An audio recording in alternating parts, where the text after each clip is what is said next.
In this video, we're going to try some different print methods. I've opened the tester class we were using previously. Last time we typed systemoutprint ln hello world, and this printed the words hello world on the screen.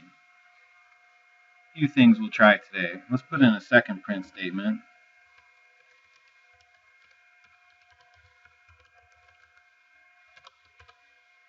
In this one, I'll type hello again.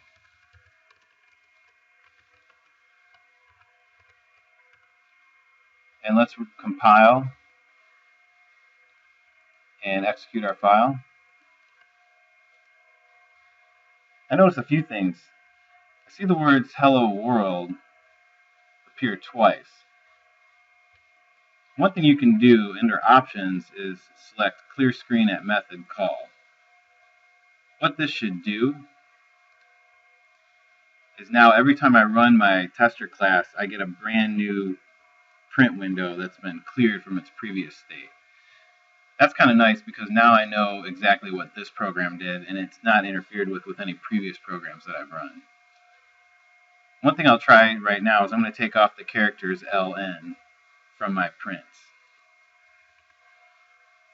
Notice that the computer still compiles, so the word print is also an available method in Java, just like print ln is. If I run this,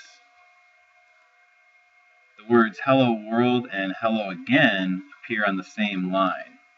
So the effect of putting the print ln method versus a print method is pretty simple. If I put the letters ln here, after the words hello and world have been printed, the cursor moves to a new line of code before beginning its next print. It actually is not important for me to put ln into the second print because there's nothing after it. So if I were to run from here, I would get the same result I initially had, where hello world is on its own line of code, and then hello again follows second. Now, when we put these double quotation marks in, what we are doing is we're actually creating a string literal, which is an expression that Java recognizes. Notice what happens if I take off the double quotation marks. I get an error. Java does not recognize this word hello. If this were, say, a variable name or something else that we've identified, you may actually be able to print the value of it. I don't want it to be treated as a variable. I want it to literally print those characters on the screen. So I enclose that text inside of double quotes to create what we call a string literal. Now, Java recognizes some other things in its native set also, and that would be typically numbers.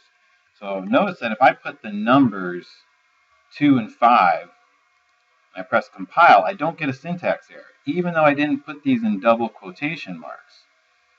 Now, if I run from here, the number 25 appears on the screen. Okay, well, what if I say 25 plus 3?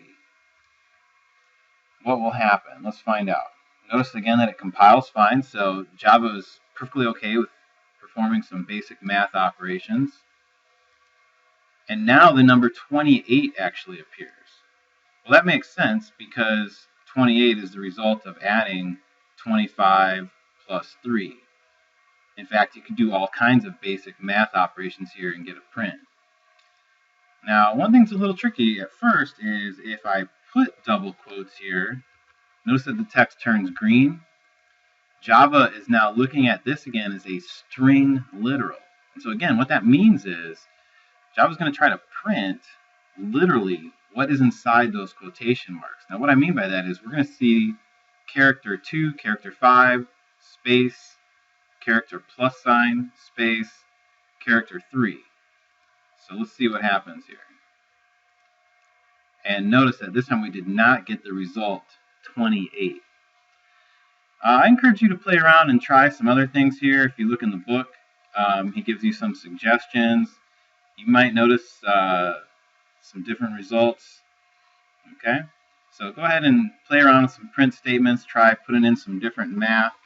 One thing that we'll talk about in a future video is what we call integer math.